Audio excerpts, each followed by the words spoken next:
বানবাসী বাংলায় আবারও বৃষ্টি। আজও কলকাতা সহ দক্ষিণবঙ্গের সব জেলায় ভারী বৃষ্টি। আলিপুর আবহাওয়া দপ্তর জানিয়েছে শুক্রবার পর্যন্ত এই প্রবল বৃষ্টির সম্ভাবনা উত্তরবঙ্গেও। সকাল থেকে আকাশের মুখ ভার, দফায় দফায় বৃষ্টি। অনেকেরই প্রশ্ন, এই বৃষ্টি কতদিন চলবে?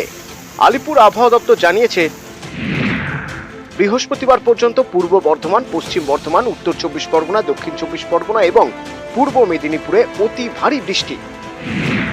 কলকাতা সহ দক্ষিণবঙ্গের বাকি জেলায় ভারী বৃষ্টির সম্ভাবনা।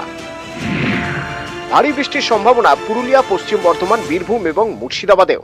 উত্তরবঙ্গের সব জেলাগুলিতেই ভারী বর্ষণ অথবা অতি ভারী বর্ষণ অথবা এক্সট্রিমলি হেভি রেনফল হওয়ারও যথেষ্ট সম্ভাবনা আছে এবং দক্ষিণবঙ্গেরও পুরুলিয়া, ওয়েস্ট বর্ধমান, বীরভূম এবং মুর্শিদাবাদ এই জেলাগুলিতেও কিন্তু দু এক জায়গায় বিক্ষিপ্তভাবে ভারী বর্ষণের আপনার যথেষ্ট সম্ভাবনা আছে।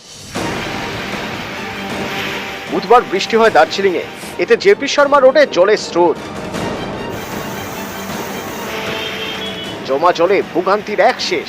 এরই মধ্যে আবহাওয়া দপ্তরের পূর্বাভাস, বৃহস্পতিবার জলপাইগুড়ি এবং আলিপুরদুয়ারে প্রবল বৃষ্টি হতে পারে। ভারী থেকে অতি ভারী বৃষ্টি দার্জিলিং এবং কালিম্পংয়ে। ভারী বৃষ্টির সম্ভাবনা কোচবিহারে এবং উত্তর ও দক্ষিণ দিনাজপুরেও।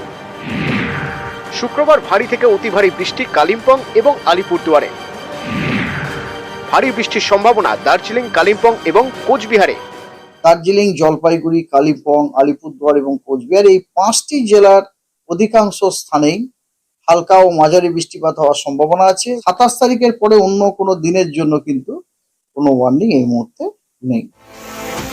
আবহাওয়া দপ্তরের পূর্বাভাস, প্রবল বৃষ্টির জেরে উত্তরের পার্বত্য এলাকায় ধস নামার প্রবল সম্ভাবনা রয়েছে। এছাড়াও উত্তর ও দক্ষিণবঙ্গে নদীর জলস্তর অনেকটা বাড়তে পারে। নিচু এলাকায় প্লাবনের আশঙ্কাও রয়েছে।